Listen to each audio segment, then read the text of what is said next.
Muy buenos días.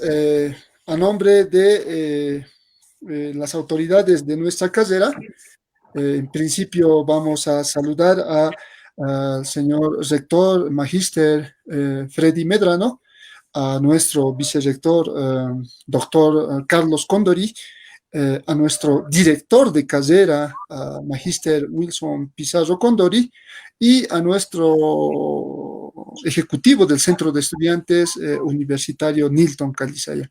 Bueno, como Instituto de Investigaciones Políticas de la Universidad Pública del Alto, hemos decidido realizar una serie de talleres, seminarios, tertulias, simposios, y en este caso estamos con uno de los seminarios organizados precisamente por el Instituto de Investigaciones Políticas, poco para analizar la coyuntura. El objetivo del Instituto de Investigaciones Políticas es socializar la producción intelectual de nuestra universidad y en particular de la carrera de Ciencias Políticas. Recordar que en semanas anteriores hemos ya presentado alguna producción intelectual, que precisamente alguno de ellos está a mi espalda, una producción intelectual de la carrera de Ciencias Políticas. Bueno, pues entonces ahora estamos dando continuidad a estas actividades académicas y en particular ahora hay un tema de coyuntura precisamente que nos convoca a seguir con este proceso de reflexión, de análisis de temas que hacen a la coyuntura política. El título del evento para hoy es Racismo y Poder. ¿Hay racismo en la cultura política boliviana? Esa es la interrogante que nos hicimos para organizar este evento. Y bueno, pues hemos invitado especialistas en la temática. Y bueno, inicialmente vamos a saludar a nuestros invitados y también a nuestra autoridad de cadera. Voy a ir habilitando a nuestras autoridades y en particular a nuestro director de carrera. Buenos días, compañero, licenciado Wilson Pizarro, que no lo puedo habilitar en la cámara, creo que se ha congelado.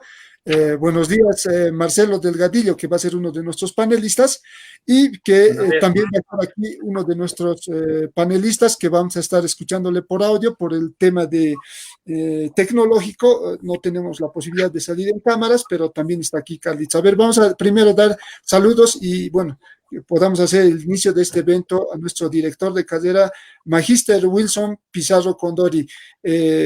Su bienvenida y su saludo, señor director. Muchas gracias, Abdón, muchas gracias a toda la audiencia que nos sigue el día de hoy, a los estudiantes de la carrera de Ciencias Políticas y la Universidad Pública del Alto.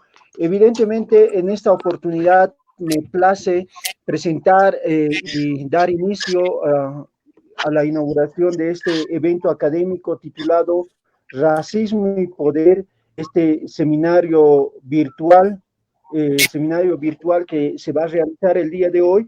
Tenemos el grato placer de invitar o de presentar a Marcelo Delgadillo, docente de la carrera de Ciencias Políticas, y Carlos Macusaya, un intelectual aymara, que van a exponer sobre la coyuntura actual reflexiones respecto a la política boliviana en torno a la temática el racismo y el poder institucionalizado en el Estado. En ese sentido, Abdón, damos inicio como director de la carrera de Ciencias Políticas. Les agradezco y felicito a su persona por realizar este evento académico y pues a todos los que nos están siguiendo, esperemos sus críticas, sus comentarios, para que hoy estemos reflexionando a profundidad esta temática acorde a la coyuntura política boliviana que día a día estamos viviendo aquí en La Paz y en todo Bolivia. Muchas gracias, Abdo. Muchas gracias, señor director. Bueno, es una inauguración de nuestro director de carrera, Magíster Wilson Pizarro Condori, de este nuestro seminario virtual Racismo y Poder. Ahora vamos a dar la bienvenida a nuestro docente de la carrera de Ciencias Políticas, profesor Marcelo Delgadillo. Muy buenos días, profesor Marcelo Delgadillo. Posteriormente lo iremos presentando ya más desde su currículum académico para la exposición pertinente. Buenos días, Marcelito. Buenos días, queridos compañeros, queridos colegas, público en general. Carlos, muy bienvenidos. Estamos hoy en día viviendo un momento muy importante en la historia de nuestro país. Sin duda alguna nos encontramos en un contexto de lucha política por el poder. No siempre las sociedades atraviesan estos momentos, son momentos particulares. Por lo general es una misma élite, una misma clase dominante que se distribuye el poder en su interior. Son propias élites políticas en las cuales circula el poder, pero en cambio son circunstancias particulares como la actual, donde hay dos bloques claramente establecidos, el bloque nacional popular que está luchando contra el bloque conservador. Hoy en día estamos en una lucha por el poder, donde el racismo es sin duda alguna uno de los elementos claves para definir el campo político. Estaremos el día de hoy entonces viendo estas características, una lucha por el poder, una lucha por el poder radical, una lucha por el poder abierta, en la cual el racismo es uno de los elementos claves para entender a los sujetos políticos.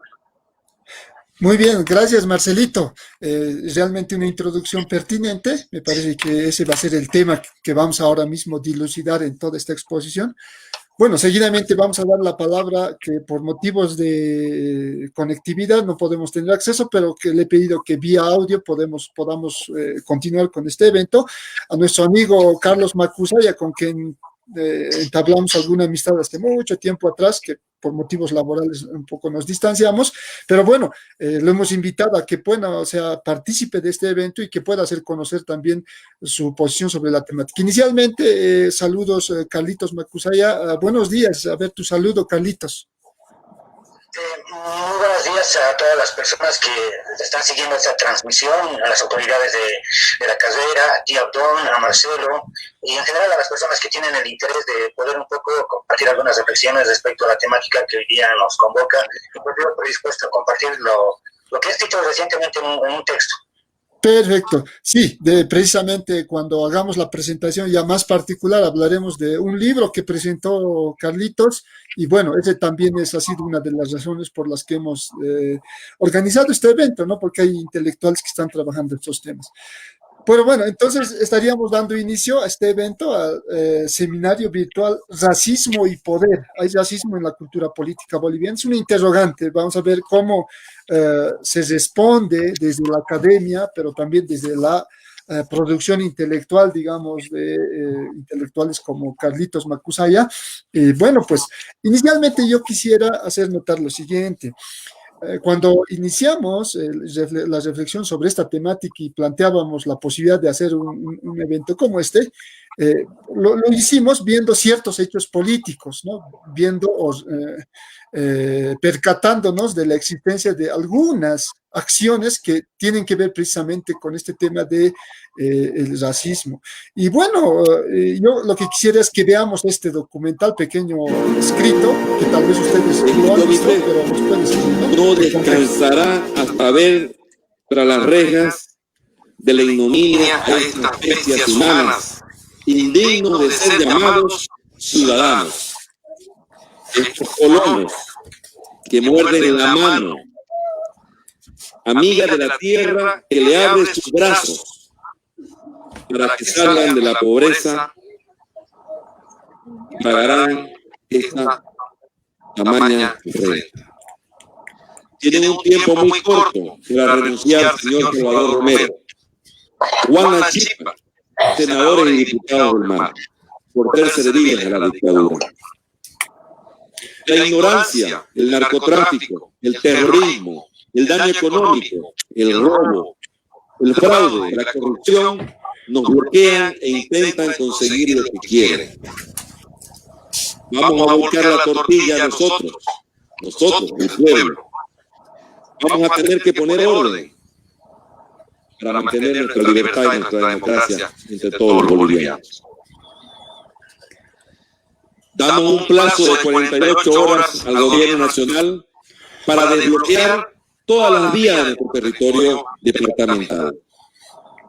La juventud organizada, las plataformas, las provincias, los hombres y mujeres de este pueblo, que amamos la libertad y la democracia, vamos a asumir la defensa de nuestro territorio. El pueblo y su comité vamos a asumir la responsabilidad para no permitir que nunca más el resentimiento y el racismo que formó el MAS entre los bolivianos, entre la ignorancia contra la responsabilidad, el amor a la vida, la democracia, vengan y humillen, hagan vejámenes a nuestros ciudadanos, nunca más un terrorismo. Precisamente ese es uno de los hechos que nos ha permitido iniciar, digamos, este debate. Pero miren este otro. Con respecto a mi vinculación con el MAS, creo que no tengo ni los requisitos, porque para ser masista hay algunas especificaciones, inclusive de identidad. Tengo ojos verdes, un poco fresco. Eso no me permite, soy blanco, no quiero discriminar, pero creo que esas condiciones no hacen que yo sea compatible con el resto de las personas del movimiento social. Bueno, entonces, estos son, digamos, hechos ya concretos, hechos específicos, que, bueno, hemos podido seguramente todos ver los medios de comunicación. Entonces, cuando uno reflexiona sobre este tema del racismo, uno inmediatamente buscando la bibliografía empieza a revisar autores, por lo menos entre los más conocidos están Lévi-Strauss, por ejemplo, ¿no? Desde la antropología y el estructuralismo, que ha trabajado este tema precisamente en su bibliografía Raza y Cultura, y empieza a trabajar este tema del racismo y cómo es que elementos, esta relación, digamos, medio compleja entre elementos biológicos y culturales, esa confusión de estos dos elementos permite construir este otro concepto que sería el de racismo, que me parece que en términos mucho más concretos hay un texto en Bolivia de Michel Viviorca, ¿no? Quien ha precisamente publicado su textito, El racismo, dice, una introducción, ¿no? Y ahí da una definición que me parece interesante sobre el racismo y que me parece que puede servir como una, digamos, introducción a las exposiciones magistrales de nuestros invitados. Dice, el racismo consiste en caracterizar a un conjunto humano por algunos atributos naturales, los cuales son asociados a algunas características intelectuales y morales que valen para todo individuo procedente de ese conjunto. Y a partir de ahí, eventualmente, poner en acción práctica de inferiorización y de exclusión, ¿no? El concepto de racismo que, bueno, él también empieza a hacer un estudio intelectual de los niveles de racismo que habría en la sociedad, aquellos que serían, por ejemplo, en la sociedad, en la vida cotidiana, y aquellos otros que serían a niveles más institucionalizados, que serían los más complejos, los más complicados y tal vez los que generarían, digamos, crisis propiamente en las sociedades, ¿no? Entonces, a ver, yo quisiera escuchar inicialmente, quería hacer un poco esta introducción, pero reflexionar también sobre los diferentes memes que uno ve en Facebook, ¿no? Cómo se refieren a los indígenas o viceversa, ¿no? Cómo se refieren, digamos, a ciertas élites políticas o, digamos, a ciertos grupos sociales desde, digamos, desde otros grupos sociales, desde lo indígena a los grupos sociales, digamos, lo que habitualmente, entre comillas, se llama, por ejemplo, jailones, los blancos, etcétera, ¿no? Una serie de terminologías o el término de indio que se va manejando. Entonces, a ver, con esta breve introducción, contextualización, yo quisiera ceder la palabra inicialmente a nuestro amigo Carlos Macusaya, y le voy a presentar a Carlitos. Carlitos estudió en la Facultad de Ciencias Sociales de la UMSA, fue miembro del movimiento indianista catarista Minca y es autor de libros como Desde el sujeto racializado, desde el 2014, Indianismo catarista 2016, del cual es coautor, Batallas por la Identidad 2019 y en Bolivia, el último texto precisamente que ahora mismo está, creo, presentando en otros medios también, En Bolivia no hay racismo, Indios de Mierda 2020, ¿no? Esta es la bibliografía y la producción intelectual de Carlitos Macusaya. Y bueno, le vamos a ceder la palabra a Carlos Macusaya, que como les decía, vamos a ingresar vamos a conversar con Carlitos vía audio. Carlos, te estaría cediendo la palabra sobre tu exposición sobre la temática, Carlos. Bien, gracias. Solo una consulta. ¿Cuánto tiempo tengo? Carlitos, tienes de 20 a 30 minutos, depende del desarrollo de tu tema, ¿no? Bien, gracias. Bueno, pues para empezar, yo creo que hay que considerar algo muy claro. Estamos en una situación de disputa por el poder, lo había mencionado Marcelo, y en la disputa por el poder es muy importante para los bandos en disputa delimitar quiénes son unos y quiénes son los otros.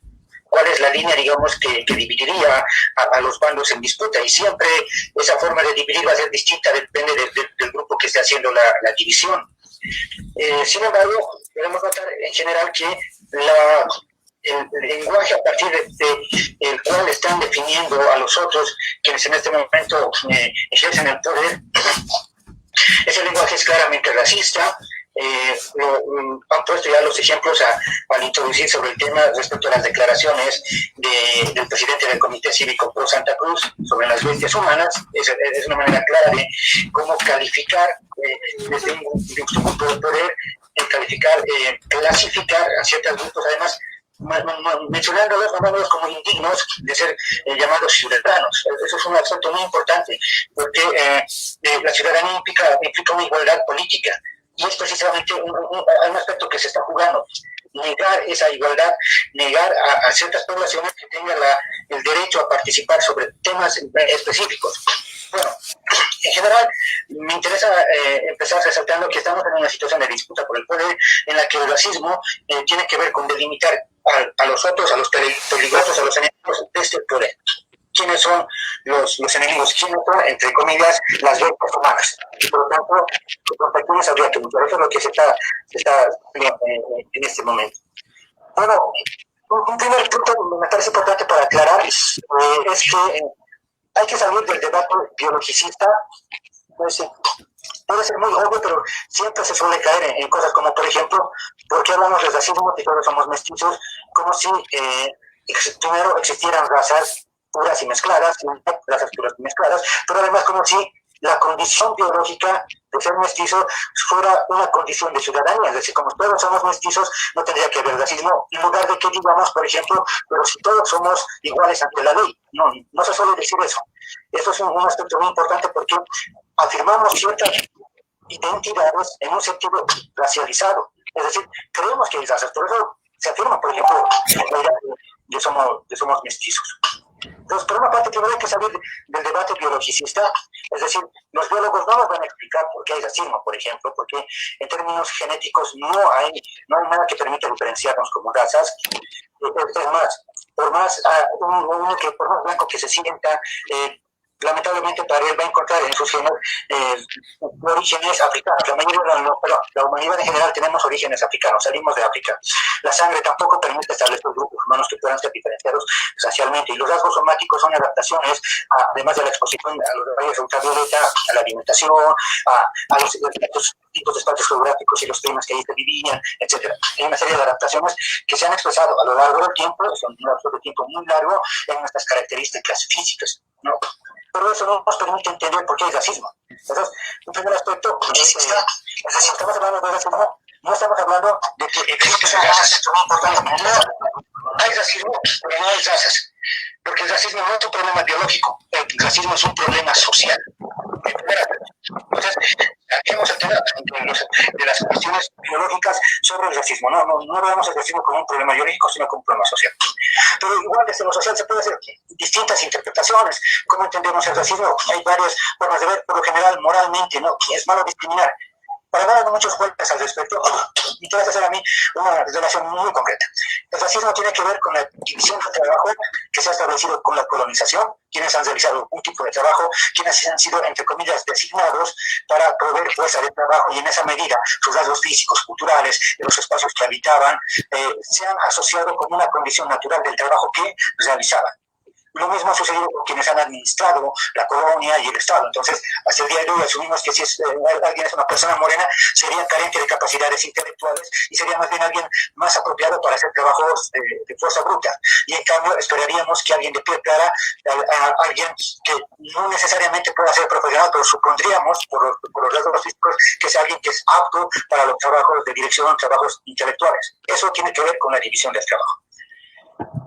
Además, se ha derivado el hecho de la construcción de las identidades nacionales, lo que decía un rato sobre el mestizaje.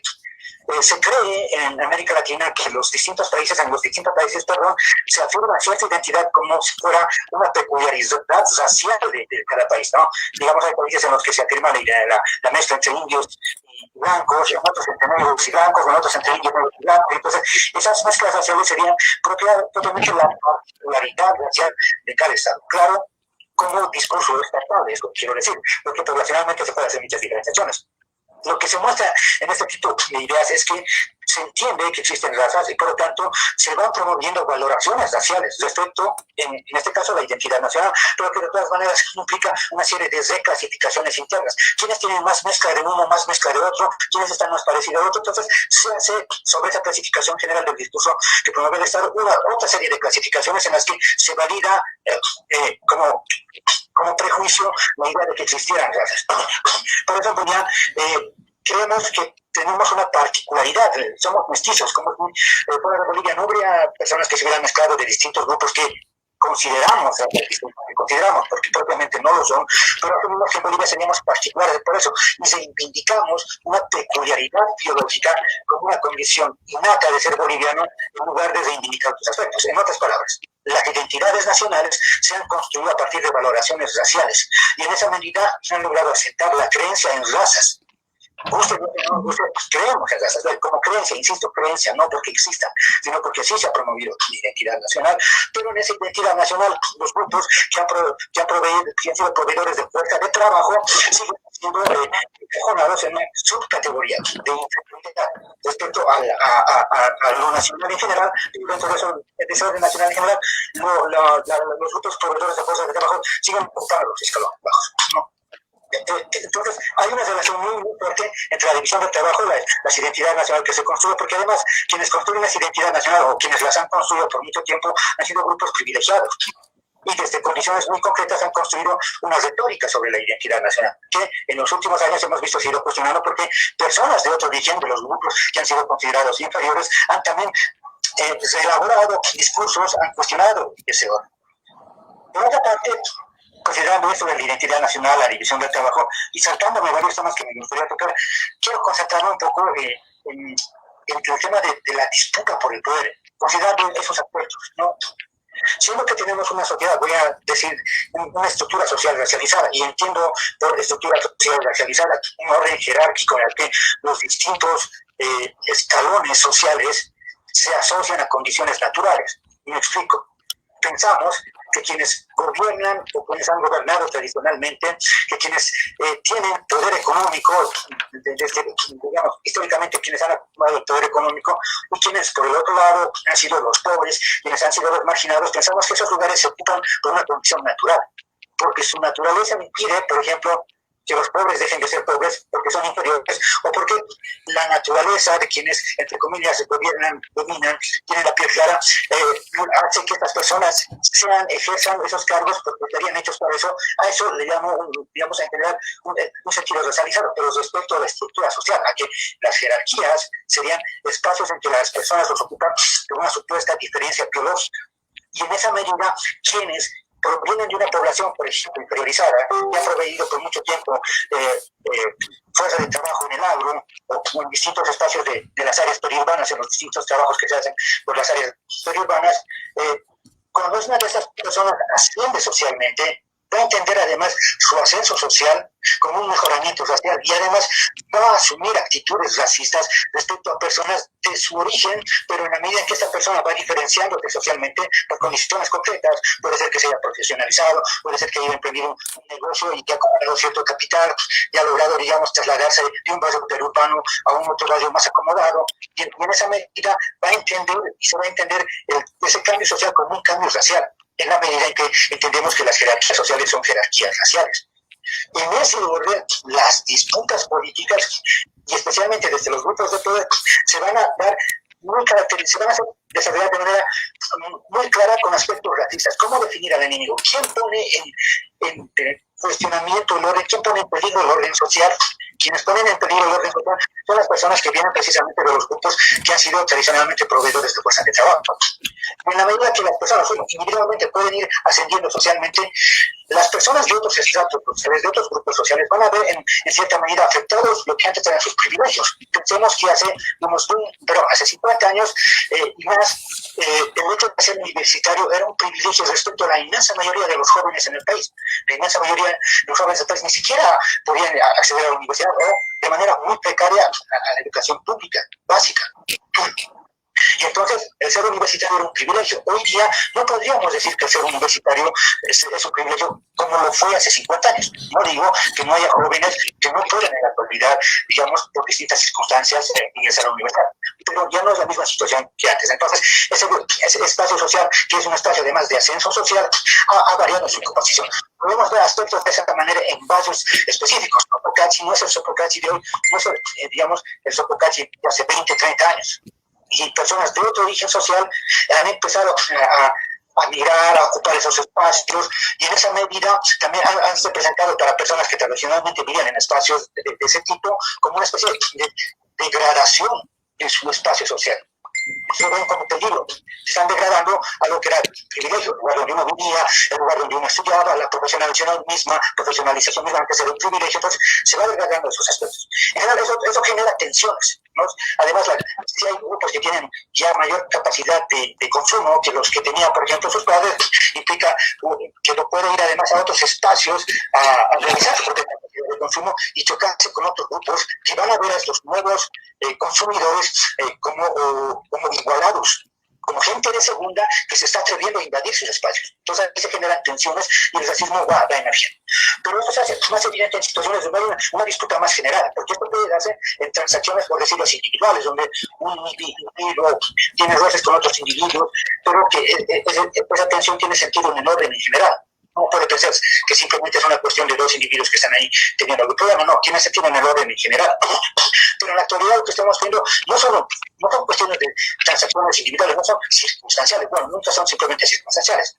Lo que en la actualidad para no es una disputa por el poder, y en esa disputa, estas tensiones que se dan en distintos espacios, tienen que ver con la disputa por el orden en general, cómo se definía el orden. De esto, los 14 años que han pasado con el gobierno de Evo Morales fueron un intento, yo tengo mis críticas, pero evidentemente hay una diferencia entre lo que fueron los anteriores gobiernos de Evo Morales. La composición social del Parlamento cambió, muchos aspectos han variado. Bueno, lo malo para mí fue la folclorización, pero de todas maneras implicó para grupos privilegiados el tener que ceder espacios. Lo hicieron por mucho tiempo, se callaron, pero me da la impresión que en este último tiempo no están dispuestos a callarse y quieren reafirmar esas jerarquías sociales.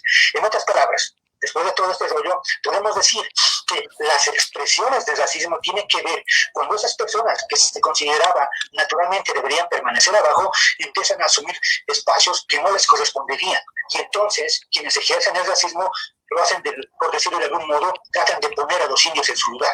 Es decir, tratan de conservar el orden de jerarquías racializadas, no invadan espacios que no les correspondan. Entonces, el racismo ahí tiene que ver en el poder. No es una cuestión moral simplemente, no simplemente es una cuestión de prejuicios individuales, alguien cree en razas y por lo tanto, por ignorante es discriminador, no. Tiene que ver con el orden social. Y para remarcar ese orden, o se remarca ese orden en los gestos racistas, o dicho de otra manera, podemos entender el racismo como un síntoma. Cuando hay tensiones en estas jerarquías sociales racializadas, cuando hay tensiones, cuando hay disputas, cuando hay ese tipo de fenómenos, el racismo emerge como una especie de mecanismo de defensa de los grupos que tienen privilegios. Y no necesariamente son los de arriba. Evidentemente son los que tienen privilegios, pero hagan de cuenta espacios laborales propios, lo que se conoce popularmente como clase media, ver cada vez a más personas de origen no tradicionalmente del que ellos provienen, personas de piel morena, de apellidos que no corresponden a lo que tradicionalmente se ejercían en las profesiones que los grupos tradicionalmente de clase media ejercían. Ver ese tipo de invasiones, entre comillas, genera tensiones, genera competencia, y entonces hay una reacción. Es decir, el racismo no simplemente se lo puede atribuir a un grupo, funciona en todo el orden social. Funciona en todo el orden social y se reproduce en todo el orden. Y en la disputa por el poder implica mover ciertos mecanismos respecto a este orden para clasificar a esos enemigos. ¿Quiénes son los enemigos? En los medios, esto se ha visto muy claramente. Hoy se ve que los medios tienen una apuesta por mostrar como personas, por decirlo menos, ajusticiables a las personas que se movilizan, ¿no? Se trata de mostrar a personas que deberían, a quienes habría que sentarles la mano, pero en la medida que se mueven ciertos prejuicios sobre seres, digamos, irracionales, seres que no tendrían la capacidad de pensar y por lo tanto perjudicarían el buen desenvolvimiento de la sociedad, como si todo estuviera bien y de repente estos tipos malvados, los indios de mierda, pusieran en orden el desorden, el orden normal de las cosas, el orden natural, y eso es una palabra muy importante, porque se cree que hay un orden natural. Naturalmente todas las personas deberían ocupar ese espacio, y por lo tanto como alguien que ocupa un lugar naturalmente suyo y va saliendo de ese lugar, entonces el racismo aparece ahí, porque hay que poner a los indios en su lugar. Yo en general veo el problema del racismo en ese sentido, y pues es lo que puedo decir por el momento, y ya en las preguntas seguro podríamos tocar otros puntos. Muy bien, Carlos Macusaya, una exposición magnífica, realmente una exposición sintética, y creo que hay algunas ideas que se nos han quedado, ¿no? Como el tema de cómo es que el tema del racismo es, en última instancia, se puede ver como lucha por el poder, ¿no? Cómo es que este racismo se puede ver como una especie de disputa por el poder, pero también porque hay una concepción, ¿no? Desde una perspectiva biologicista de la realidad, en el sentido de que hay un orden jerárquico social predeterminado por elementos biológicos, fisiológicos, que determinarían, digamos, esta estructura social, ¿no? Entonces, una visión que evidentemente me ha parecido muy académica, muy técnica, por Carlos Macusaya. Bueno, estaremos en una segunda ronda para las preguntas, para complementar también con este tema de cómo entender este detalle de las tensiones que se están dando en este momento en la sociedad, ¿no? ¿Por qué, por ejemplo, se maneja este término de los salvajes, por ejemplo, ¿no? En la lógica racista, en oposición al concepto de los civilizados, ¿no? Los civilizados están aquí y los salvajes están allá al frente. Entonces, bueno, seguiremos dilucidando a ver este tema y, bueno, le cederemos la palabra al profesor Marcelo Delgadillo, lo presentaré. Marcelo Delgadillo es docente universitario, actualmente es parte de la carrera de Ciencias Políticas. Su trabajo académico se expresa en diversos ensayos como Historia de la Universidad Pública del Alto en 2015, ensayos sobre el postfordismo, reconfiguración de la clase obrera 2019 y Marx inédito, colonialismo, cuadernos de Londres número 14 del 2019. No solo ensayos, sino también ha estado dando charlas desde un enfoque, él se clasifica a sí mismo marxista. A ver, veamos cómo él enfoca este tema sobre el tema del racismo y poder. Marcelito, te cedemos la palabra, tu exposición, por favor, sobre la temática. Muchas gracias, Abdo, muchas gracias, estimados colegas, al público y en particular a nuestros estudiantes. En particular también quiero agradecer a nuestro compañero Carlos Macusaya, ¿no? Por develar una serie de eventos en estos últimos días, en estos últimos meses, que han hecho renacer los prejuicios racistas, que han hecho renacer los prejuicios coloniales que pensábamos que habían estado olvidados, pero que en el fondo, ante la lucha por el poder, renacen y renacen con mucha fuerza. Voy a articular mi exposición en tres niveles. El primer nivel es el nivel de la división del trabajo, que en cierta medida lo ha tocado Carlos. Después voy a hablar del universalismo indígena. Y por último, la lucha por el poder, ¿no? La clara lucha por el poder, que es un análisis ya más coyuntural de lo que estamos viviendo. Vamos entonces por la primera parte. El poder, decía Carlos Marx, no es algo únicamente que se lo tiene que ver desde el punto de vista de instituciones públicas, ¿no? El poder no está en la Plaza Murillo únicamente. Ya el propio Marx, adelantándose a muchos otros pensadores, decía que el capital no es solamente una categoría económica. En los Grundrisse, dice Marx, el capital es un poder social, ¿de acuerdo? La división del trabajo tiene relaciones de poder inmanentes. La división del trabajo crea relaciones de poder. Cuando hablamos de división del trabajo, no estamos hablando única y exclusivamente de una categoría que se quede en el ámbito de la economía, sino la división del trabajo va a tener hondas repercusiones en todos los ámbitos de la sociedad, sean estos políticos, sean estos económicos, sean estos culturales. La división del trabajo es entonces uno de los elementos fundamentales para entender la constitución de la sociedad civil. Immanuel Wallerstein decía que el proceso de expansión capitalista, que el capitalismo histórico había logrado desplegarse principalmente por una búsqueda de fuerza de trabajo. cuando Europa se queda saturada, cuando en Europa la lucha de clases ha llegado a un nivel de relevancia política y de relevancia económica, ¿qué es lo que hacen las clases dominantes en Europa? Necesitan expandirse, necesitan conseguir mano de trabajo, fuerza de trabajo dócil, fuerza de trabajo explotable. Y Manuel Wallerstein plantea que es la lucha de clases el factor central, el factor principal para la expansión europea. Requerían la mano de obra que es el origen de la riqueza. Parafraseando a Adam Smith, la causa de la riqueza de las naciones es la fuerza de trabajo, es la capacidad productiva de los seres humanos, es el trabajo vivo de los seres humanos. Cuando Europa buscaba nueva fuerza de trabajo, la encontró en las poblaciones de América Latina, la encontró también en las poblaciones de África. Es este proceso de expansión capitalista el que explica la creación de relaciones sociales racializadas. El capitalismo, por sobre todas las cosas, es una máquina de producir relaciones sociales. El capitalismo no solamente produce celulares, laptops, automóviles. El capitalismo, por sobre todas las cosas, constituye y reconstituye relaciones sociales. En el caso de nuestra América Latina, de nuestra América Morena, constituye relaciones racializadas que están en función a una determinada división del trabajo. Cuando se empieza a colonizar este continente, se empieza a generar un tipo de indianitud, se empieza a generar y constituir un tipo de negritud. Tanto la indianitud como la negritud no son productos naturales, como bien lo resaltaba Carlos, son productos artificialmente creados por el capital, pero se naturalizan, pero se tratan de normalizar. Ahí está el quid de la cuestión. Se tratan de cosificar, son relaciones sociales que se las trata de cosificar en colores de piel, en maneras de hablar, en orígenes sociales, ¿de acuerdo? Se trata de cosificar específicas relaciones sociales. Se trata de cosificar grupos sociales a los cuales se los inferioriza y se los articula a determinados tipos de trabajo. En América Latina, el capitalismo sui generis que tenemos en América Latina, el capitalismo periférico, el capitalismo no es el mismo en Europa que en América Latina. En América Latina tenemos un tipo de capitalismo sui generis que produce y reproduce constantemente relaciones precapitalistas de explotación. Es el capital quien convoca al esclavismo, es el capital quien hace renacer el esclavismo en América Latina.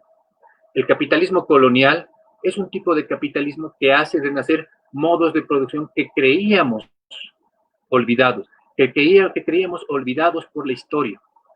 Es el capital el que hace renacer al esclavismo, y con este renacer del esclavismo hace renacer, o más bien, mejor dicho, crea relaciones racializadas. La negritud tiene mucho que ver con estas relaciones esclavistas de explotación en América Latina. Del mismo modo, el capital subsume el trabajo comunitario produciendo y reproduciendo relaciones racistas. Es el trabajo comunitario el que hay que apropiarse con este capitalismo latinoamericano sui generis. Este tipo de capitalismo que se apropia del trabajo indígena, que se apropia del trabajo comunitario, pero al mismo tiempo lo racializa, ¿no? Son un conjunto de poblaciones a las cuales se las determina en determinados oficios. Es decir, hablamos entonces de relaciones de clase. No se puede hablar en América Latina, en nuestra América Morena, de relaciones raciales si no se ve al mismo tiempo relaciones de clase. Son clases sociales esclavizadas, subordinadas, constituidas en lugares subalternos en la división del trabajo, a las cuales se las inferioriza racialmente. ¿Para qué? Para explotarlas. ¿Para qué? Para apropiarse de su fuerza de trabajo. El capital inventa, genera relaciones raciales de explotación. Uno de los ejes fundamentales de la lucha de clases en Bolivia es justamente este, ¿no? La lucha de las clases subalternas contra estas relaciones raciales de explotación. Esto no es algo nuevo. Quizás en ciertos debates se ha olvidado estos temas de las relaciones raciales de explotación, pero en América Latina ya se lo ha trabajado de manera muy fuerte, de manera muy sistemática, ¿no?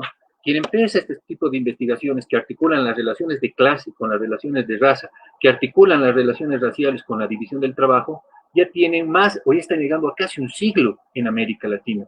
Esto empezó con José Carlos Mariátegui, el gran pensador peruano José Carlos Mariátegui, el Amauta, quien ya planteaba en su libro de 1928, los 7 ensayos de la realidad peruana, que no se puede hablar del tema del indio, que el problema del indio no se lo puede hablar solamente desde un punto de vista moral o jurídico, es un problema económico, social. Al indio, decía Mariátegui, se le han arrebatado los medios de producción, al indio se le ha arrebatado la tierra. No se puede hablar del problema del indio si es que no ves que es un indio despojado. Esa es una de las características fundamentales, es despojado de los medios de producción para después quedar solamente como mera fuerza de trabajo a ser explotada, como fuerza desnuda y subjetiva, que no tiene bienes materiales, que no tiene bienes técnicos para producir por él mismo. Al contrario, se lo ha despojado. La categoría de despojo es muy importante para Mariátegui para entender el problema económico, social del indio. Decía Mariátegui, lo que se trata es de elevar el debate a otros niveles, que solamente sea moralista, que solamente sea un problema de ética, que solamente sea un problema de cambiar el chip de pensar y basta. Pero no es así, decía Mariátegui en su tiempo. Es un problema que tiene hondas raíces en las relaciones de producción. Cuando hablamos de relaciones de producción, no nos referimos a los viejos manuales de la Unión Soviética, nos referimos a relaciones de producción que nos constituyen como sujetos sociales. Mariátegui decía, la única manera que el indio podrá emanciparse es cambiando, es modificando estas relaciones económico-sociales, esta división del trabajo. Creo que uno de los límites del movimiento al socialismo ha sido precisamente este, no logró modificar la división del trabajo. Aún los pueblos indígenas, que se los llama, ocupaban puestos subalternos en la división del trabajo. Si nosotros vemos las cámaras empresariales, las federaciones y confederaciones empresariales, veremos que ahí la descolonización no ha llegado. Vemos justamente que hay una etnia clase dominante que se ha mantenido, ¿no? Es como decía René Zabaleta Mercado, una paradoja señorial. A pesar de las victorias del campo popular, esta casta se mantiene, esta casta señorial logra todavía reproducirse. ¿Por qué? Porque la división del trabajo no ha sido modificada. Esta paradoja señorial que nos habla René Zabaleta Mercado se mantendrá todavía en tanto y en cuanto se mantenga esta división del trabajo. Si bien, como nunca se redujo la pobreza en nuestro país, si bien hemos tenido como nunca avances en la igualdad en nuestro país, todavía las personas que apellidan Quispe, Mamani, Choque, son los obreros y ocupan los lugares subalternos en la división del trabajo. En cambio, Marinkovic, en cambio, Iberclay, en cambio, Doria Medina, son los apellidos de la clase etnia dominante. Y es justamente esto lo que ha pasado. Son los sectores dominantes que ocupaban lugares estratégicos en la división del trabajo, que esperaron su momento, que esperaron el momento justamente para desplazar a los sectores indígenas. ¿Por qué? Porque estaban en lugares importantes en la articulación económica de nuestro país. Esperaron que el campo popular tenga un reflujo ideológico, tenga un reflujo político para reconstituirse como clase dominante. Esto del tema de la raza y la clase es un problema que se ha tratado mucho. Quizás en Bolivia nos puede parecer algo actual o algo contemporáneo, pero no, es un viejo debate que gran parte de los marxistas latinoamericanos y de otros lugares lo han estudiado de manera sistemática. Recuerdo a Balibar, pensador francés, que nos hablaba del racismo de clase, ¿no? El racismo no es abstracto, el racismo es un racismo de clase, ¿no? Es un racismo que se articula en poblaciones inferiorizadas artificialmente, racializadas artificialmente, que se van a empezar a constituir y reproducir en nuestras sociedades, en su inferioridad, en su racialización. Esto es algo que se ha investigado en varias sociedades. El marxista que más y mejor ha trabajado clases sociales, el marxista que más y mejor ha trabajado lucha de clases en las últimas décadas es el estadounidense Eric Olin Wright. Eric Olin Wright nos plantea que en Estados Unidos hay una probabilidad de una persona de raza negra, dice él, de ser obrero en 59%. Tiene una probabilidad de casi el 60% de ser obrero. En cambio, tiene una posibilidad solamente de 3% de ocupar lugares directivos en el proceso de producción, solamente 3%, ¿de acuerdo? Y la cosa se agrava si es de raza, dice Wright, negra y es mujer. Si es una mujer de raza negra afroamericana en Estados Unidos, tiene una probabilidad de ser obrera del 70%. Es decir, que no podemos hablar del tema de la raza o del tema de género o del tema de clase como singularidades separadas. Decía Hegel, la verdad es el todo. Solamente podremos entender el tema racial si entendemos el proceso de dominación económica, de explotación económica, al mismo tiempo, como un todo articulado que está evolucionando y está generando sus propias contradicciones, pero se va desplegando. En América Latina, el racismo tiene todavía mucho desarrollo. ¿Por qué? Decía Rui Mauro Marini, un autor muy importante, el autor de la teoría de la dependencia.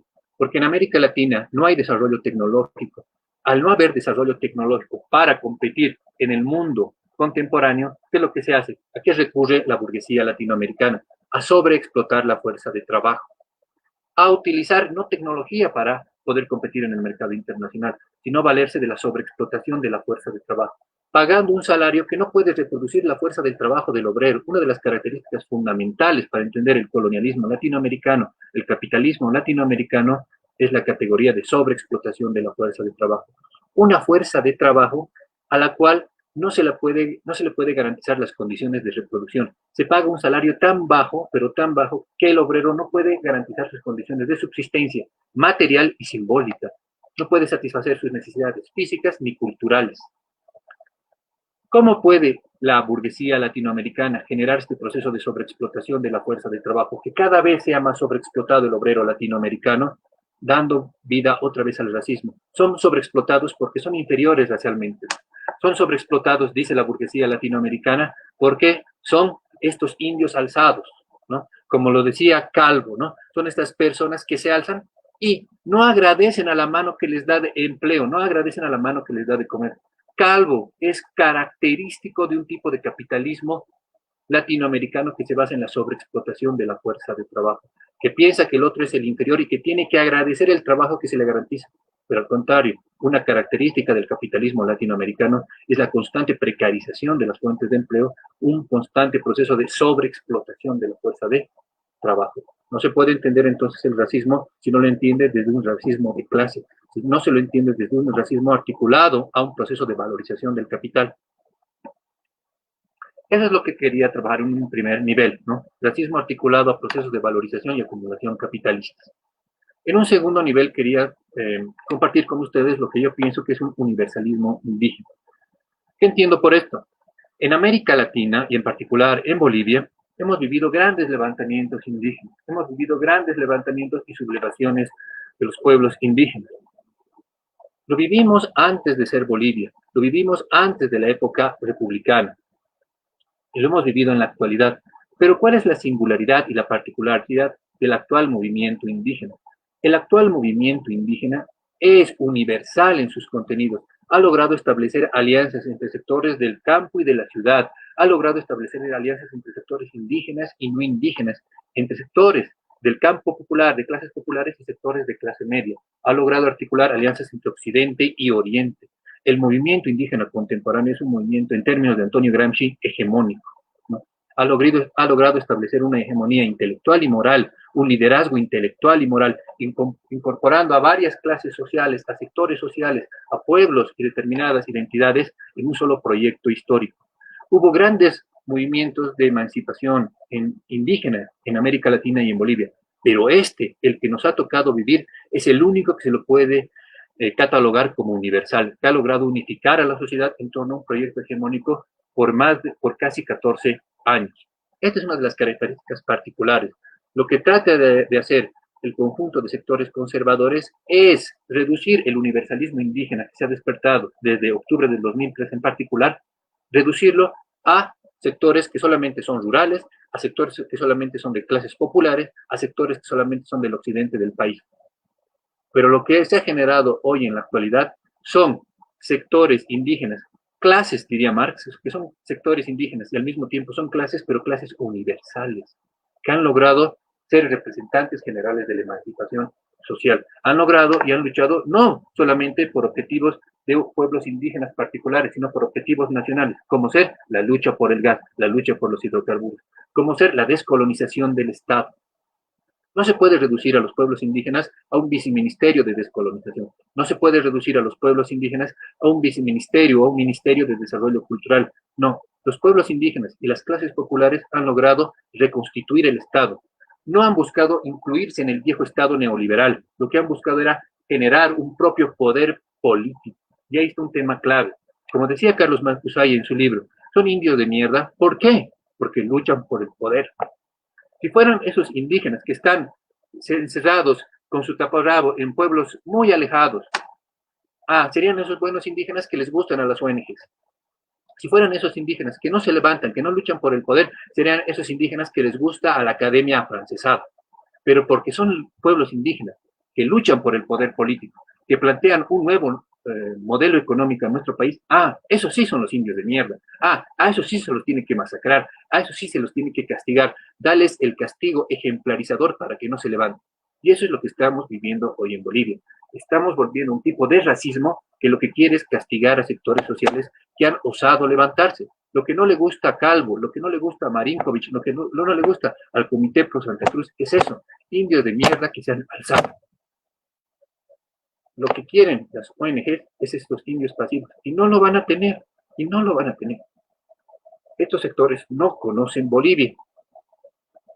Bolivia, y para que lo conozcan, Marinkovic y compañía, es un pueblo que tiene muchas luchas, es un pueblo aguerrido, es un pueblo combativo, que no va a dar lugar a que se reconstituya el racismo, a que se reconstituyan estas viejas prácticas coloniales. Estamos en una lucha por el poder, pero estamos en una lucha por el poder con un pueblo muy consciente, con un pueblo movilizado. Los cambios que se han producido en el campo ideológico son muy importantes en los últimos 14 años. Miren ustedes, según un estudio del CELAC de este año, de marzo de este año, para el 82.6% de los bolivianos, el racismo es algo actual y es algo que hay que superar. La mayoría de nuestro pueblo, del pueblo boliviano, no ve el racismo como algo del pasado, sino algo que es actual y que hay que superar, ¿de acuerdo? Hay muchos sectores que nos dicen que las personas que hablamos de racismo, que hablamos de la lucha por cambiar los prejuicios e ideologías dominantes, somos las personas que estamos arruinando la fiesta. No deberíamos entrar y hablar de racismo. No, todos somos bolivianos, todos somos iguales, pero no sucede eso, no sucede eso. Todavía hay sectores que quieren naturalizar el racismo. Cuando yo escucho a Carlos Mesa diciendo que todos somos mestizos, no, está queriendo ocultar el problema abajo de la alfombra, ¿no?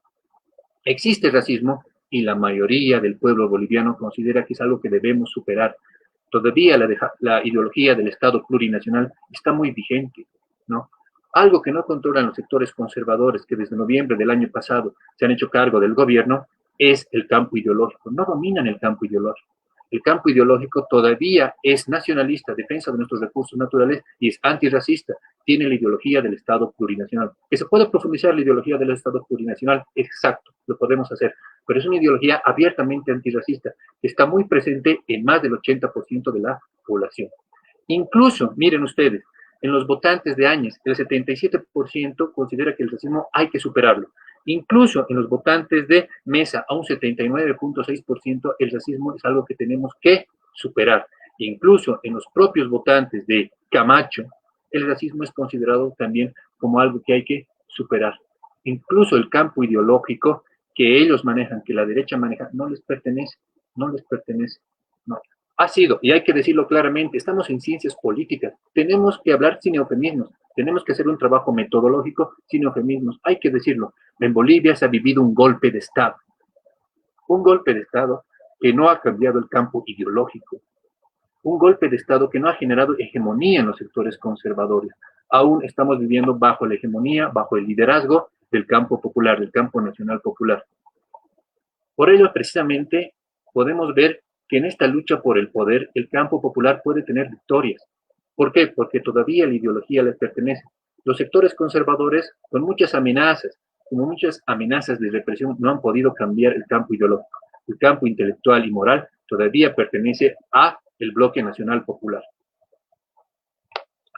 Por último, estamos viviendo una lucha abierta por el poder. Lo decía a un principio. Por lo general, en las sociedades, el poder se distribuye y redistribuye en las mismas élites. Solo en determinados momentos la élite logra enfrentarse con el campo popular por el poder político. Solo en determinados momentos históricos. Lo normal es la redistribución del poder en la misma clase dominante. En el momento que estamos viviendo es claramente una lucha abierta por el poder político en nuestro país. Es una lucha abierta con sectores conservadores que buscan volvernos al pasado. Quieren en derechos humanos volvernos a los años 70. Quieren en cuestiones económicas volvernos a los años 90. Pero no lo van a lograr en tanto y en cuanto podamos respaldar esta gran movilización popular que estamos viviendo en la actualidad. Desde hace semanas ya estamos viviendo un ascenso de masas. Frente a este ascenso de masas, que lo que busca es democracia, que lo que busca es restablecer las condiciones democráticas en nuestro país, lo que tenemos que hacer desde el campo académico es apoyarlo, sin amagues, sin eufemismos, sino apoyar el campo popular. Antonio Gramsci decía que hay las revoluciones, que existen las revoluciones pasivas. ¿Qué hacen este tipo de revoluciones pasivas? Logran incorporar para el campo dominante una serie de reformas. Realiza el campo dominante una serie de reformas en lo político, en la estructura del Estado y en lo económico, para incorporar una serie de demandas del campo popular. Se mantiene el orden dominante, se reproduce el orden dominante, pero incorporando una serie de demandas populares. El neoliberalismo hizo eso a escala global. Esta revolución pasiva que es el neoliberalismo logró incorporar el discurso feminista, el discurso ecologista y el discurso indígena también. Hay una academia afrancesada que se basa en un discurso postestructuralista que también te habla de los derechos feministas, que también te habla de los derechos ecológicos, que también te habla de los derechos de los pueblos indígenas. Pero lo hace sin desafiar el orden económico neoliberal, pero lo hace sin desafiar el poder político vigente. Es una academia funcional a un neoliberalismo que trata de tener un discurso ecologista, que trata de tener un discurso feminista y que trata de reconocer a los pueblos indígenas. No por casualidad, el año 1994, Gonzalo Sánchez de Lozada establece la plurinacionalidad y la multiculturalidad en la Constitución Política del Estado. Los sectores dominantes también pueden ser multiculturales, ¿no? Pero es un multiculturalismo que no desafía el patrón económico, pero es un multiculturalismo que no desafía el poder político. Gran parte de la academia boliviana, que nos hablaba de descolonización, que nos hablaba de decolonialidad, y en esto quiero ser claro y preciso, gran parte de esta academia boliviana apoyó este golpe de Estado. Luis Tapia, por ejemplo, él mismo escribió que esto no era un golpe de Estado, que esto solamente era una revolución pacífica de las pititas. La misma Silvia Rivera de Cusicanqui desconoció este golpe de Estado. Ante masacres que hemos vivido, desconoció el golpe de Estado. Es una academia, y hay que decirlo, funcional al neoliberalismo, a pesar de que te hable de descolonización, a pesar de que te hable de decolonialidad. Es una academia, desde el punto de vista estrictamente filosófico, afrancesada. Es una academia que nunca va a estar en el campo popular, a pesar de que busca representarlo, a pesar de que busca darlo a conocer, pero darlo a conocer en los márgenes de un multiculturalismo liberal y de un multiculturalismo posmoderno, postestructuralista.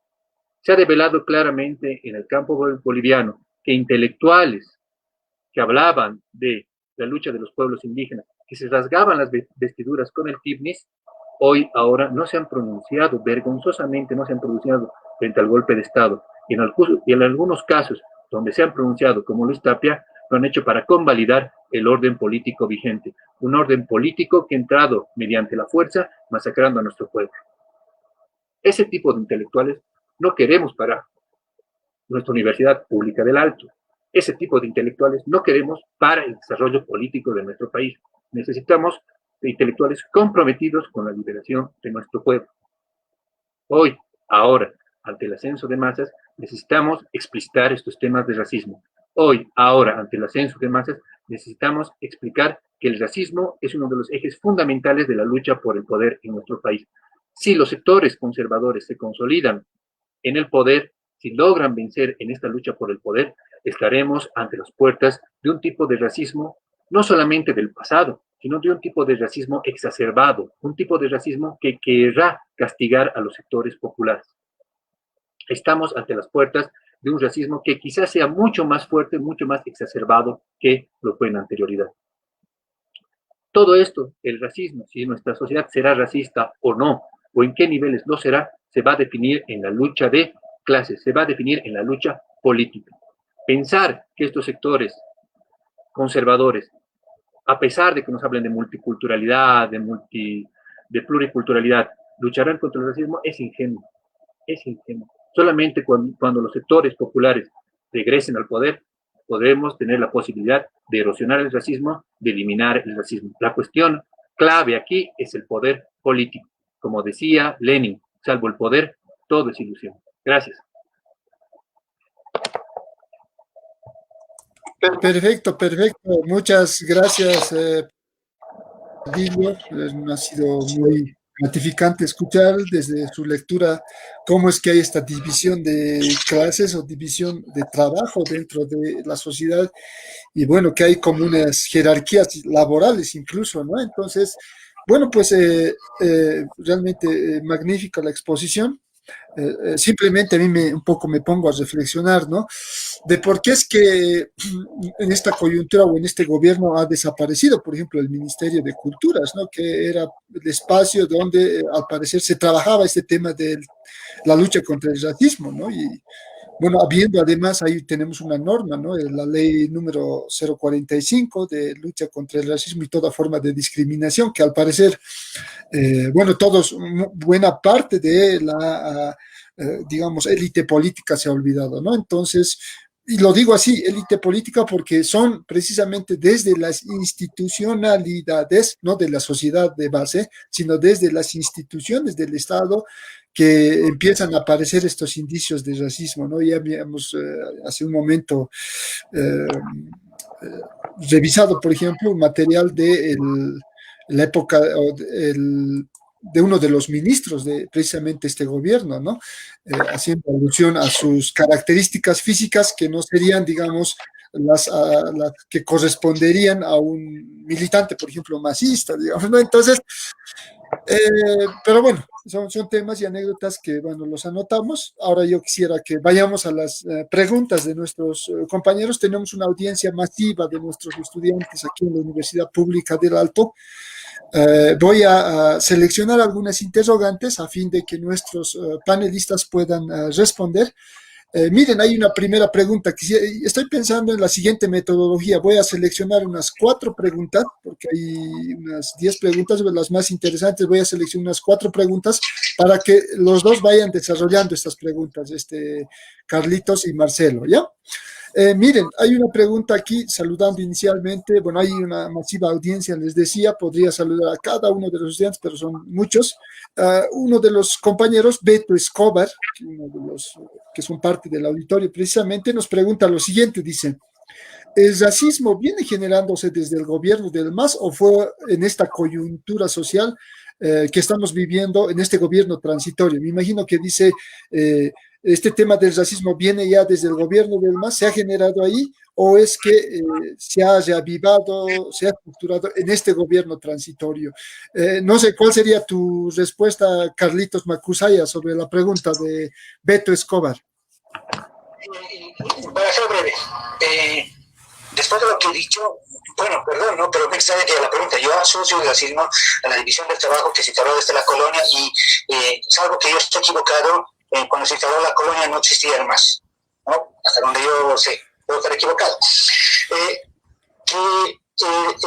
Pensar que el racismo digamos, tenga que ver con el MAS es un problema porque es como creer que sea un artificio maligno que lo habría usado el MAS para manipular a la población. Pero el racismo ha existido antes del gobierno del MAS. Evidentemente, en todo ese lapso desde la colonización al presente, en que se fue instaurando las diferencias sociales que fueron atribuidas a diferencias raciales, hubieron distintas formas de ejercer el racismo. No lo mismo. Lo que estamos viviendo en la actualidad, me da la impresión, con el gobierno de Áñez, es una explicitación del racismo. Muchos grupos, por un par de años, se aguantaron las expresiones racistas en el gobierno del MAS. Desde luego, el gobierno del MAS promovió ideas para mí racistas, como la imagen folclórica de los indígenas, como si los indígenas estuvieran congelados en historia, como si fueran ajenos a los cambios históricos, como si fueran reacios a ciertos elementos, como el conocimiento occidental, etc. Evidentemente, eso contribuye a las ideas racistas. Sin embargo, lo más fuerte del racismo lo estamos viviendo en la actualidad en esta disputa por el poder. Primero, con esto cierro, el racismo no existe solo desde el gobierno de Evo Morales. En el gobierno de Evo Morales se folclorizó la mancha indígena, pero en la actualidad tenemos un racismo que tiene que ver mucho más explícitamente con la disputa del poder. Perfecto, Carlitos, bien claro tu exposición. A ver, vámonos con Marcelito. ¿Qué tú nos puedes decir sobre el tema? También para ser breve, cuando Cuando personas de origen indígena dicen, voy a votar por alguien que tiene mi color de piel, voy a votar por alguien que tiene mi apellido, nosotros también podemos acceder a ser presidentes, es un momento crucial en la autodeterminación de las masas bolivianas, es un momento crucial en el proceso de descolonización boliviana. Cuando alguien que ve que por su origen de piel antes no podía ser presidente, no podía ser senador, y ahora sí, él puede votar, cree que personas que tienen su mismo origen étnico pueden gobernar, pueden tener el político, es sin duda alguna un quiebre en la historia de nuestro país. El racismo es un racismo que tiene muchos siglos y que empieza con esta expansión capitalista. No ha empezado con el MAS, como bien decía Carlos. Quizás en el gobierno del MAS tuvimos el momento más amplio y más profundo de eliminar las condiciones racistas. Pero esto no quiere decir que el racismo en el gobierno del MAS se eliminó. El racismo estaba presente en una determinada división del trabajo. El racismo estaba presente todavía en lo que Carlos ha definido como pachamanismo, ¿no? Folclorizar a los indígenas, ¿no? Todavía esas partes no se han logrado superar, esas partes que eran partes importantes del racismo económico, del racismo político, no se lograron superar. Pero que nadie se confunda, que nadie se equivoque. En estos últimos 14 años se ha avanzado como nunca en la historia de nuestro país. Personas que pensaron que ahora les tocaba el poder político. Que pensaban que el poder político no solamente era para los blanquitos, el poder político era para las personas de origen indígena y que ellas tenían la capacidad de poder gobernarse por ellos mismos. Muy bien, Marcelito. Gracias por tu respuesta. A ver, vamos a seleccionar otra interrogante. Dice aquí María Teresa Segada, dice, ¿cuál es hoy la expresión política de esta lucha racial por el poder? ¿El MAS? ¿El MALCU o aún no hay alguna organización política específica? Carlitos, ¿cuál sería tu respuesta a esta interrogante? Sí. Me incomoda un poco la manera de la pregunta, pero entiendo, ¿no? ¿A qué se refiere? Yo entendería cuál sería la expresión de los grupos racializados, de aquellas personas que son racializadas, cuál sería su expresión política en esta situación. Yo creo que es un poco difícil identificar una sola expresión. Sin duda, la mayoría tiene una afinidad de quienes son racializados con el movimiento al socialismo, pero en estas movilizaciones también se ha visto una capacidad de articulación de Felipe Quispe. Yo no dudo que en unas elecciones las mismas personas que se van articulando alrededor de Felipe Quispe van a votar por el MAS. Pero en estas circunstancias me da la impresión que el MAS tiene un cálculo electoral, por ejemplo, en qué medida las movilizaciones pueden afectar su crecimiento electoral, consolidar en ciertos espacios, ganar otros para así ganar las elecciones. Y en cambio, hay otros sectores que pueden ser que personas que simpaticen con el movimiento socialismo, que apoyarían más, seguramente apoyarán más en las elecciones, pero que tienen una especie también de cobrarse una deuda. Se sienten muy claramente el proceso de racismo que se ha ido viviendo desde que se instauró este gobierno y en alguna medida quieren mostrar que son capaces de responder, y esta es una oportunidad que ven en eso, que tienen la fuerza para responder, y en eso no tienen el cálculo electoral, por ejemplo, para ellos no es si con esto vamos a ganar o no las elecciones. Tenemos que mostrar, por decirlo de algún modo, los indios de vida, vamos a mostrar que aquí nos podemos hacer respetar. Y ahí un poco hay una tensión con el movimiento al socialismo, porque el movimiento al socialismo está en el cálculo electoral. Entonces, yo no me animaría a decir cuál es el movimiento específicamente que representa a las poblaciones racializadas, pero sí puedo decir que un grueso de la población racializada ahí es la voluntad de mostrar que pues, son capaces de hacerse respetar. Y tal vez ahí sí van a tener una estructura formal del MAS, porque muchas de estas personas que quieren mostrar esa fuerza son parte del MAS. Perfecto, Carlitos, bien claro tu respuesta. Marcelito, no sé si tienes una respuesta para este interrogante. Sí, está claro que el campo popular está por un lado articulado frente a organizaciones como ser la Central Obrera Boliviana, el Pacto de Unidad, y políticamente con su instrumento. Ellos recalcan, ¿no? El MAS es nuestro, te dicen, ¿no? No es que nosotros somos del MAS, es el MAS es nuestro. Hay que saber que el proceso de articulación del movimiento al socialismo se ha dado desde el año 1995 en particular, cuando sindicatos campesinos en un congreso en Santa Cruz determinaron formar su propia estructura política. Está claro que por un lado están las fuerzas conservadoras articuladas por el gobierno de Yanine Áñez, por las personas que se reunieron en la Universidad Católica, como nos recalca María Galindo, la embajada norteamericana, la embajada brasileña, ¿no? Son un grupo del poder que empieza por embajadas extranjeras, el gobierno de Yanine Áñez, cámaras empresariales, sectores conservadores empresariales, y sin duda alguna algunos sectores de clase media, algunos sectores incluso del campo popular que pueden reactivar el racismo. Ya lo decía René Zabaleta Mercado. El racismo o estas condiciones de discriminación son algo que también está en el campo popular y que se reproducen todavía. No hay que negar, no hay que olvidar que en el campo popular todavía hay condiciones de autoritarismo, etcétera, etcétera. Pero sin embargo, la gran mayoría, la gran mayoría del campo popular que es antirracista está muy vinculada a sus estructuras, sea en la Central Obrera Boliviana, el Pacto de Unidad o en lo político al movimiento al socialismo. En esto es claro, me parece la división, es claro los dos sectores que están en pugna. Muy bien, Marcelito. Hay otra pregunta que nos dice que parece que también es importante. Dice Miguel, ¿creen que la doctrina evangélica cristiana es una forma de empobrecer la conciencia en las zonas más populares de nuestra Latinoamérica? Esa es la interrogante.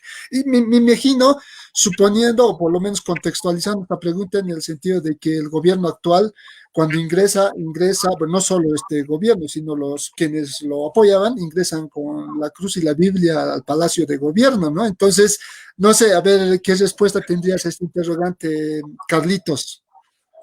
Yo en general yo soy ateo, no tengo ningún inconveniente con las personas que tienen pobreza en alguna religiosidad, pero desde luego está claro que el actual gobierno e instituciones religiosas han usado precisamente sus ideas de capacidad de movilización que han tenido para disputar el poder con el movimiento al socialismo. No, en ese sentido, yo estoy en contra porque hay un problema ahí. Voy a poner la imagen gráfica. Yanina Díaz es posicionada como presidente, claro, como un militar, y sale al palco levantando una Biblia. Y por lo que no levanta es lo que habían reivindicado anteriormente estos movimientos, respetar la Constitución, porque según la Constitución Evo Morales no podría ir a las elecciones. Y cuando se posiciona Yanina Díaz, se olvida de la Constitución y levantan la Biblia. Yo creo que en estas circunstancias, por una parte, la religión puede entenderse como un pretexto para disputar el poder, pero también como un mecanismo de dominación, ¿no? A partir de dar ciertas certezas, cierta idea del orden del mundo que habría que defender y ciertos valores, pero respecto a una estructura de poder que debe ser preservada. Entonces, en ese sentido, para mí, la religión está jugando un papel importante, aunque por lo pronto, por los espacios por el me desenvuelvo, no creo que tenga tanta llegada. Me da la impresión que esto tiene más llegada en otros sectores. Más que entre los sectores que son racializados como indios, que tienen un vínculo con diferentes gremios, sindicatos, que a su vez tienen un vínculo con el movimiento social. No lo veo tan fuerte en ese sentido. Muy bien, Carlitos, sí, bien, bien gráfico. Mira, lo que me permites decir lo siguiente, ¿no? Es decir, tienes razón, ¿no? Esa parte yo no había hecho digamos, no había podido dilucidar este tema. Cómo es que cuando jura la presidenta utiliza la Biblia y no la Constitución. Y eso un poco se refleja en su último discurso, ¿no? En su último discurso del 6 de agosto, donde precisamente habla de la república y no habla del Estado plurinacional. Entonces, como que hay una relación entre, digamos, causa y efecto de ciertos hechos que se han ido dando. Interesante tu análisis, Carlitos. Marcelito, ¿cuál sería tu respuesta a esta pregunta? Dos cosas, ¿no? Hemos vivido en los últimos años en el mundo y en particular en América Latina un desgaste ideológico, un desgaste hegemónico del neoliberalismo, ¿no? Para que continúe el proyecto neoliberal, los sectores conservadores ya no pueden basarse en la legitimidad de su propio modelo, ya no pueden basarse en la legitimidad del desarrollo económico neoliberal. Necesitan recurrir a otras creencias ideológicas, como ser las creencias religiosas, ¿no? Ya no te van a plantear su modelo económico para que los apoyes. Te van a plantear una serie de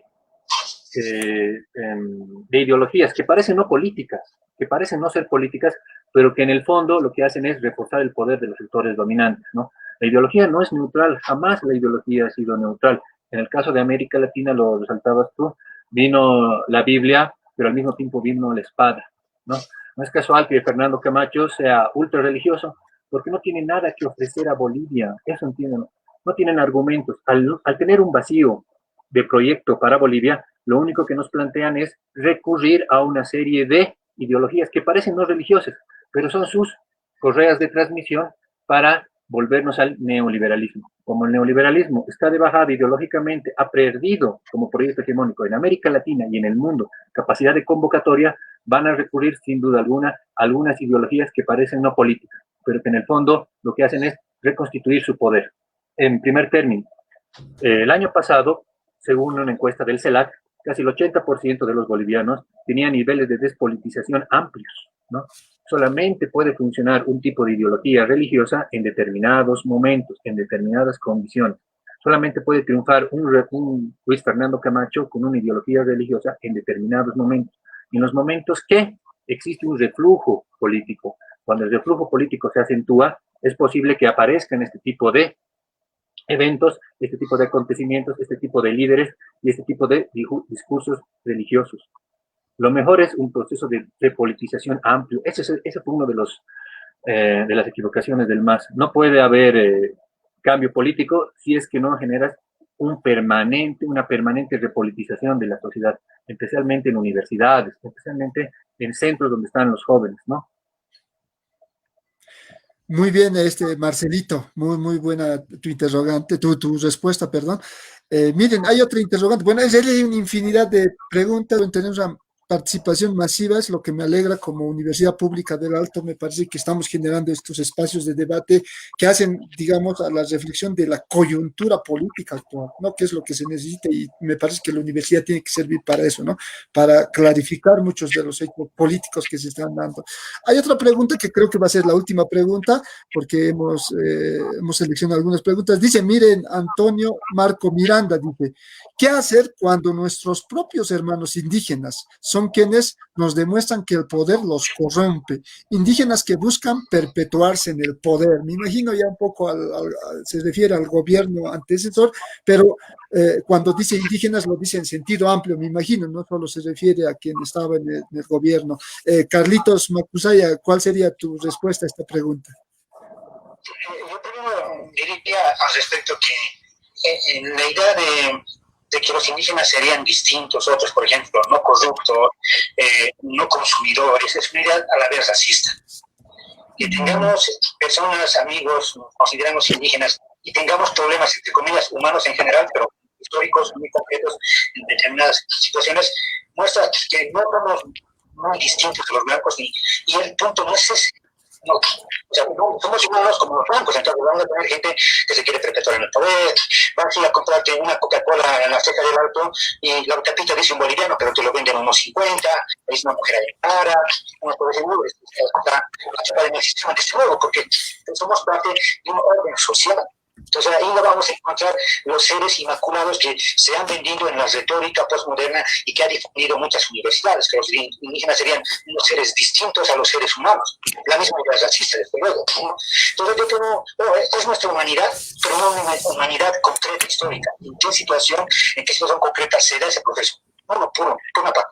Pero por otro lado, el hecho que haya una u otras personas que podamos identificar como indígenas y descalificar su accionar, eso no significa una descalificación de una lucha, de un movimiento, ¿no? Es decir, mucha gente va a seguir luchando porque hay igualdad de oportunidades, porque su apellido no da una limitación, su color de piel, etcétera, porque tengamos, por ejemplo, en la actualidad un Rafael Quispe que solo instrumentaliza su etnicidad para ser, digamos, el bufón de los caras que dominan. Bueno, no vamos a decir todo eso que, miren, los aymaras son como Rafael Quispe, no todos los aymaras son como Rafael Quispe, hay distintos grupos. Entonces, yo nos reduciría una lucha, un movimiento, una situación histórica a la aspiración de una persona a reproducirse simplemente en el poder. Hay muchos más elementos en juego ahí, pero lo fundamental para mí es decir que no somos tan distintos a los blancos, y para entender esas diferencias, porque no somos tan distintos, pero si hay diferencias, esas diferencias hay que verlas en su carácter histórico. Hay que historizar esas diferencias. Perfecto, Carlitos, muy claro tu respuesta y tienes razón, porque al final no tiene que ver con elementos biológicos, son construcciones históricas, ¿no? Y bueno, quienes procedemos desde las comunidades indígenas, de provincias, bueno, pues somos parte de un sistema social, ¿no? No podemos tener una visión puritana, digamos, de lo indígena, ¿no? A ver, Marcelito, ¿cuál sería tu respuesta a este interrogante? Creo que Carlos ha respondido de manera correcta a esto, ¿no? No se puede estar a los pueblos indígenas como si fueran pueblos que están sobre el tiempo, ahistóricos, ¿no? Tienen un conjunto de características que sin duda alguna los hacen eso, seres humanos con efectos, con aspectos positivos y defectos, ¿no? Lo que trata de las ONGs es infantilizar a los pueblos indígenas, como el niño, ¿no? El niño es bueno, el niño no está corrompido. De esa manera se trata también de infantilizar a los pueblos indígenas, ¿no? Se los menciona como sectores que son puros, ¿no? No. Solamente lo que nos define son nuestras acciones, lo que nos define son nuestras acciones. En este caso, lo que nos va a definir es una lucha contra el racismo. En sociedades como la boliviana no podemos pasar por neutrales, tenemos que ser abiertamente antirracistas, ¿no? Eso es lo que nos define, nuestras acciones. Perfecto, Marcelito, también muy claro y tienes razón. Y bueno, para terminar, hay varias preguntas, abusando un poco de la presencia de ustedes. Quisiera hacer esta última pregunta, bueno, pues, insistentemente me está escribiendo y bueno, y dice lo siguiente. Diego Maita, un saludo por cierto para el compañero. ¿Qué opinan acerca de la injerencia política externa en el país acerca del tema del racismo y poder? No sé si tienes alguna respuesta sobre ese tema, Carlitos Macusaya. No es nuevo el tema. O sea, los grupos de poder en un país, más aún como Bolivia, no son grupos independientes que puedan presumir de cierta autonomía como los grupos establecidos, digamos, en las altas jerarquías en el mundo, que pueden negociar o disputarse con otros poderes. Siempre vienen subordinados a otros poderes más amplios que van más allá de lo local. Y en esa manera, la manera de incidir en un espacio local en el que las diferencias, como en Bolivia, son racializadas, se hace remarcando esas diferencias y atizándolas para precisamente descalificar esa mayoría para que no intervenga en los asuntos, entre comillas, de interés simplemente de los civilizados. Entonces, es reducir la decisión pública a unos cuantos tecnócratas donde la mayoría de la población, que es racializada por India, no tenga que decir. En ese sentido, el gas, los hidrocarburos, el agua, inclusive en los años pasados, el litio es un elemento de disputa. Entonces, no podemos entender las diferencias que tenemos en el país, cómo se operan estas diferencias, cómo también tenemos relación con poderes que están fuera de Bolivia, y no porque seamos algo tampoco fuera del mundo, o sea, nuestra realidad hace parte de eso, gustenos o no, y van a intervenir en eso. Moralmente podríamos decir que está mal, moralmente claro está mal, pero el problema es que efectivamente funciona así y hay que ver la manera de enfrentar eso. Muy bien, Carlitos. Sí, también muy explícita tu respuesta. Marcelito, ¿cuál sería tu respuesta a ese interrogante de la incidencia de la injerencia de poderes externos? Claramente no se puede entender lo que está pasando en Bolivia sin la injerencia de poderes externos, ¿no? Lo que quieren por sobre todas las cosas, el interés geopolítico que existe en nuestro país, es justamente los recursos naturales, en particular el litio, ¿no? El capitalismo tiene ciclos tecnológicos, ¿no? El capitalismo tiene ciclos tecnológicos los cuales requieren determinadas materias primas.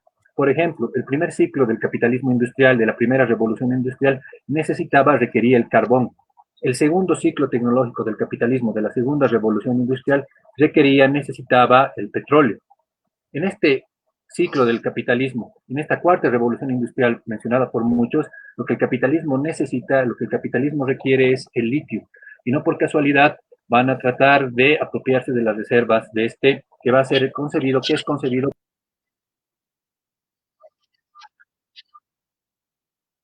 ¿Tenemos algún problemita en tu audio, Marcelo?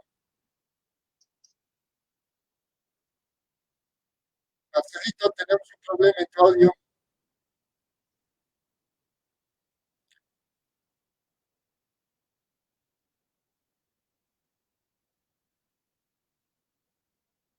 Marcelo, tenemos un problemita de audio. Bueno, ya finalizando por nuestro evento, bueno, inicialmente hay que decir lo siguiente. Bueno, ya habíamos tenido desconexión con Marcelito. Lo siguiente, a nuestros asistentes al seminario, informarles que vamos a estar facilitando los certificados de participación de este evento. Se han inscrito por un link virtual donde seguramente facilitado todos sus datos personales, en base a los cuales vamos a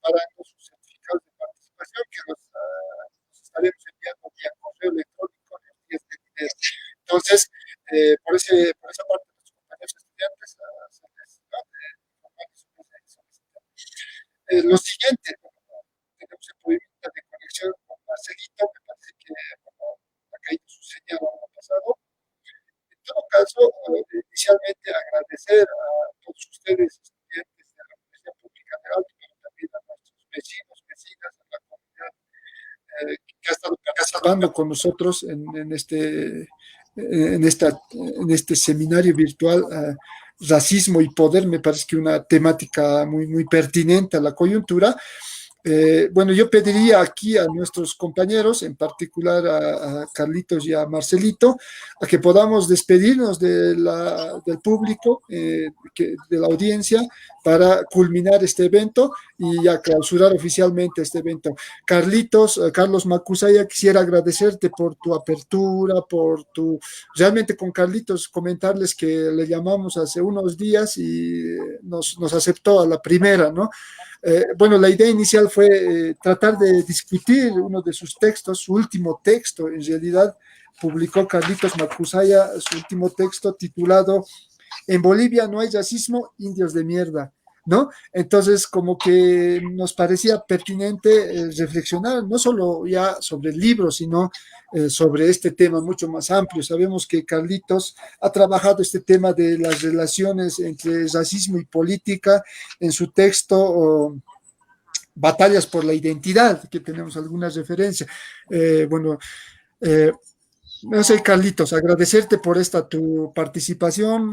Me parece que ha sido muy fructífero. Realmente eres un especialista en la temática. Esperamos tenerte en una presente, en un futuro evento, en un seminario virtual, tal vez ya la tecnología más desarrollada por tal vez otro medio, pero me parece que estamos respondiendo a la coyuntura. En este momento se necesita que la universidad, con sus académicos, sus intelectuales, puedan reflexionar y dar horizontes de acción, no solo a la sociedad, sino inclusive al Estado, ¿no? A quienes están gobernándonos en este momento. Entonces, Carlitos, yo quisiera agradecerte y quisiera darte un tiempito para que tú puedas despedirte del público, Carlos Macusay.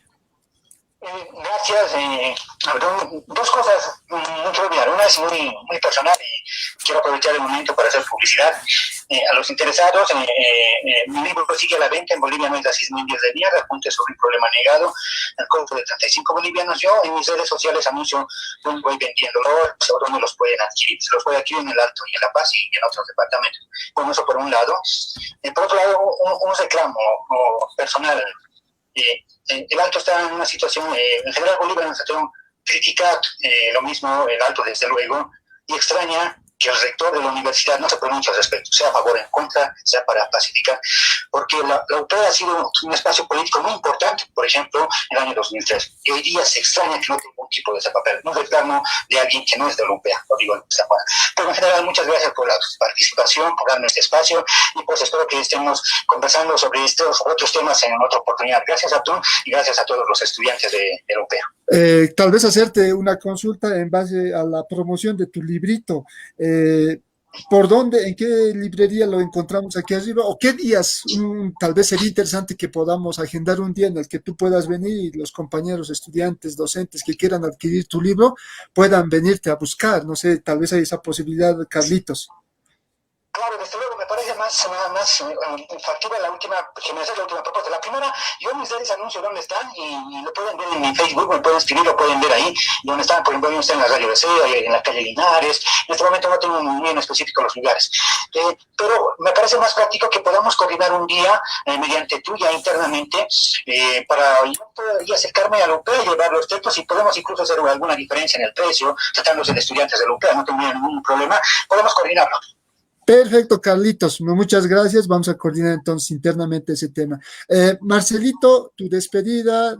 Bueno, gracias también a ti por aceptar, Marcelo, un académico importante aquí en nuestra Universidad Pública del Alto, docente universitario. Tu despedida, Marcelito. Bueno, muchas gracias, Abdón. Muchas gracias a la carrera de Ciencias Políticas. Muchas gracias a Carlos Macusaya por su participación y a nuestros estudiantes. Es porque es para ellos precisamente lo que hacemos este tipo de eventos. convocarlos justamente con nuestro pueblo. No podemos ser neutrales ante este momento histórico. Este momento histórico requiere personas que no solamente se muevan en el ámbito académico, personas que se muevan con las organizaciones sociales que hoy están luchando, que hoy son las que sintetizan a la nación. Son ellas las que están defendiendo la democracia en Bolivia, la reconstitución de la democracia en Bolivia. Son las que están defendiendo nuestros recursos naturales en Bolivia. Son las que están defendiendo nuestra soberanía. Lo que tenemos que hacer hoy más que nunca es apoyarlas. Lo que tenemos que hacer hoy más que nunca es luchar con nuestro pueblo. No está de más decir que es un anuncio comercial que hacemos. No está de más decir que compren el libro de Carlos Macusaya en Buenos Aires, India. Muy buen libro, un libro pertinente para la coyuntura, un libro pertinente para la lucha que tenemos. Muchas gracias. Muy bien, gracias Marcelito por tu participación, realmente enriquecedor. Miren, hemos dialogado, intelectual,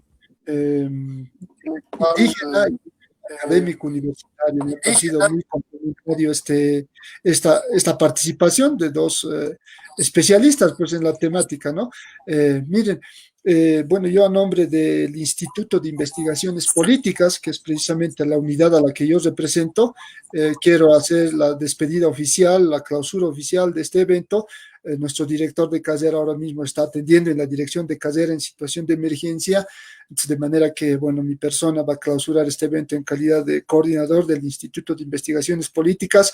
Y bueno, compañeros estudiantes, esperarles en una próxima actividad, en un próximo seminario, informarles que el día miércoles, se ha programado para el día miércoles de la siguiente semana, estaremos con otro seminario, bueno, en este caso estaremos con una conferencia magistral, nos estará acompañando el profesor Rafael Bautista, hablándonos precisamente sobre política y en tema específico, descolonización de la política. Entonces yo muy agradecido a la comunidad universitaria, agradecido a la carrera de Ciencias Políticas por ayudarnos a generar este espacio de debate y como decía Macusaya, ¿no? Como universidad, ¿qué están haciendo? La Universidad Pública del Alto ha sacado un pronunciamiento, su Consejo Universitario ha sacado un pronunciamiento, precisamente está pidiendo al gobierno que pueda generar y gestionar decisiones razonables en beneficio de la sociedad y de la población boliviana, ¿no? Entonces, bueno, ese tema yo creo que ya las autoridades pertinentes nos informarán, están socializando ese tema. A nosotros nos corresponde reflexionar desde el ámbito académico. Agradecer entonces a nuestras autoridades, a nuestro rector, a nuestro vicerrector, a nuestro director de carrera y por supuesto a nuestros panelistas y finalmente a nuestros estudiantes universitarios, a nuestros vecinos, vecinas de la ciudad del Alto, a los ciudadanos de Bolivia quienes nos han seguido ahora mismo. Miren, he visto, hay comentarios desde Cochabamba, hay comentarios desde Beni, es decir, eso es lo bueno de las redes sociales, ¿no? Podemos dialogar con personas que están a distancias alejadas. Entonces, a nombre de los panelistas, a nombre de la dirección de carrera y fundamentalmente del Instituto de Investigaciones Políticas, nos despedimos. Y estaremos con un seminario en la semana venidera. Tenemos varias actividades previstas. Bueno, esperemos que nos sigan acompañando. Finalmente, los certificados les estaremos haciendo llegar por los medios virtuales mediante su correo electrónico. No se preocupen, queridos estudiantes. Entonces, muchas gracias y hasta luego a todos los que están. Marcelito, nos despediremos de la audiencia. Hasta luego y hasta una próxima oportunidad.